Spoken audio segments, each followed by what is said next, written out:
Ce 25 octobre 2023 marquait l'ouverture de la 6e édition du meeting international du livre des arts associés MILA à Grand-Bassam en Côte d'Ivoire. C'était également le jour de la 2e édition de la rencontre internationale de la littérature féminine et des arts au Carrefour Jeunesse de Grand-Bassam. Cet événement fut une occasion incontournable pour célébrer et mettre en lumière les compétences féminines dans les domaines de la création littéraire et artistique. Depuis sa création en 2022, la rencontre internationale de la littérature féminine et des arts associés s'est fixée pour objectif de créer un espace d'échange, de réflexion et de valorisation des talents féminins. Une fois de plus, les hommes nous imposent les quotas. Ils nous imposent les quotas pour la simple raison que, et ça je m'adresse aux jeunes filles qui sont là, ils nous imposent ces quotas parce qu'ils ont peur de notre force. Ils préfèrent dire on donne 30% aux femmes et on garde 70%. Pourquoi? Moi je ne suis même pas pour la parité. Moi je suis pour l'équité. À mes jeunes filles, à mes enfants qui sont là, nous, vos négociaires, nous sommes battus pour avoir la parité homme-femme. Et jusqu'à présent, les hommes nous imposent 30%. Comme l'a dit, c'est le grand pays parle de parité 50-50. Parce qu'ils savent que si on arrive à 50-50, on va vite passer à 60 et on va vite passer à 70%. Au cours de cette 2e édition, nous avons assisté notamment à une lecture slam mettant en avant l'art oratoire des personnes présentes et aussi un panel d'auteurs de renommée internationale tels que Constance Camora, Norbert Zézé et bien d'autres. Pour cette 2e édition de Rilifa, placée sous le thème Femmes créées pour s'affirmer, modérée par Lukman Savadogo du Burkina Faso, ce thème a permis aux femmes de réaffirmer leur importance dans le monde actuel et de trouver leur place dans le domaine de la création artistique. Les femmes créent, elles vont au-delà pour que la société sache qu'on peut.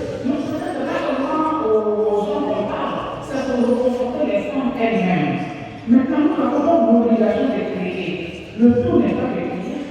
Il faut qu'on se batte pour qu'on puisse reconnaître ce que nous faisons. C'est pourquoi il y a des associations pour la défense des droits des femmes. Nous sommes obligés de faire la revendication. Nous sommes obligés d'éduquer la société à ce qu'elle ait des institutions paritaires. Donc nous créons, nous sommes dans l'obligation de créer. Nous sommes obligés de sortir des sentiers battus pour qu'on puisse faire une place.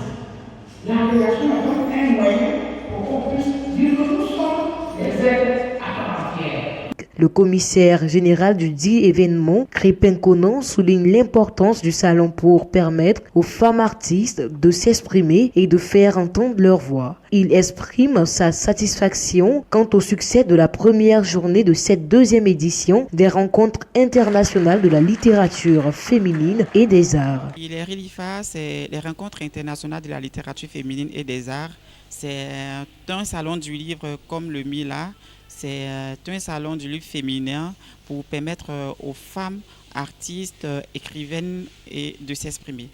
Pour cette 2e édition, le thème des rencontres internationales de la littérature féminine et des arts, c'est « Femmes créées pour s'affirmer ». Bon, nos attentes sont bien évidemment, je vais dire positives.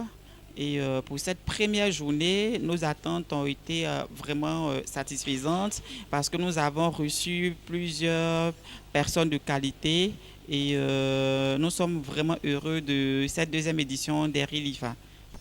Il n'est pas encore trop tard, le MILA ou les Rilifa, le MILA en gros n'a commencé qu'aujourd'hui 25 octobre 2023 et prendra fin le samedi 28 octobre 2023 à Grand-Bassam au Carrefour Jeunesse. Passionnés du livre, amoureux de la littérature, amoureux des arts, population de Grand-Bassam, population de la Côte d'Ivoire, nous vous invitons à vous rendre au Carrefour Jeunesse pour tous vibrer autour du livre et des arts. Les participants ont pu échanger, partager leur expérience et s'enrichir mutuellement tout au long de cette journée dédiée à la création féminine. Pour clôturer cette belle journée, les écrivains présents ont eu l'occasion de participer à une marche suivant les pas des femmes glorieuses qui ont marqué l'histoire de Grand Bassam. Accompagnés d'un guide local, ils ont pu apprécier le cours historique de ces femmes engagées pour la libération des responsables politiques emprisonnés par les autorités coloniales françaises. La rencontre internationale de la littérature féminine et des arts associés continue de jouer un rôle majeur dans la valorisation des femmes créatrices et promet encore de belles découvertes pour les prochaines éditions du MILA.